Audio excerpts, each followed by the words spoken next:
આગળ વાત કરીએ ખ્યાતિ હોસ્પિટલ કાંડમાં કુલ 5 આરોપીઓને આજે કોર્ટમાં રજૂ કરવામાં આવ્યા છે।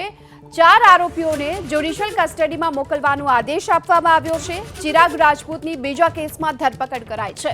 જો કે તપાસમાં ચિરાગ રાજપૂતના ઘરેથી દારૂ મળ્યો હતો। ચિરાગ રાજપૂત સામે પ્રોહિબિશનનો ગુનો પણ નોંધવામાં આવ્યો છે। તો આ 5 આરોપીઓને જ્યારે આજે કોર્ટમાં રજૂ કરવામાં આવ્યા છે અને જ્યુડિશિયલ કસ્ટડીમાં મોકલવાનો આદેશ આપ્યો છે 4 આરોપીઓને। આ સાથે જ અન્ય એક આરોપી ચિરાગ રાજપૂત જેની બીજા કેસમાં ધરપકડ કરવામાં આવી છે। તો બીઝેડ સ્કીમના એજન્ટો જે વિદેશમાં ફરતા હોય તેમના વિડીયો હાલ સામે આવી રહ્યા છે। મહાઠગના ફોલ્ડરિયા એજન્ટો લોકોના રૂપિયે વિદેશમાં જલસા કરી રહ્યા છે અને તેના વિડીયો પણ સામે આવ્યા છે। એબીપી અસ્મિતા પાસે મહાઠગના એજન્ટોના જલસાના આ પુરાવા આપ જોઈ લો। મહાઠગની ટોળકી જે 90,000ની ચોકલેટ વિદેશમાં ખરીદી રહ્યા છે।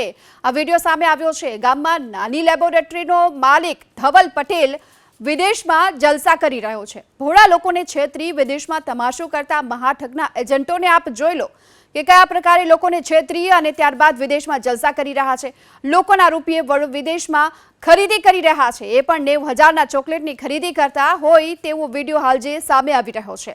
એબીપી અસ્મિતા પાસે આ પુરાવા છે, આ વિડીયો છે। આપ તેમાં જોઈ શકો છો કે કયા પ્રકારે આ ફોલ્ડરિયા જે એજન્ટો છે વિદેશમાં જલસા કરી રહ્યા છે। નાના લોકોને છેતરી તેમની પાસેથી આ પ્રકારે ઠગાઈ કરી અને આ ફોલ્ડરિયા એજન્ટો છે વિદેશમાં છે। ધવલ પટેલનો વિડીયો પણ સામે આવ્યો છે અને એ પણ ફરાર છે। અત્યારે વિદેશમાં તેણે પણ જલસા કર્યા હોવાના વિડીયો સામે આવ્યા છે।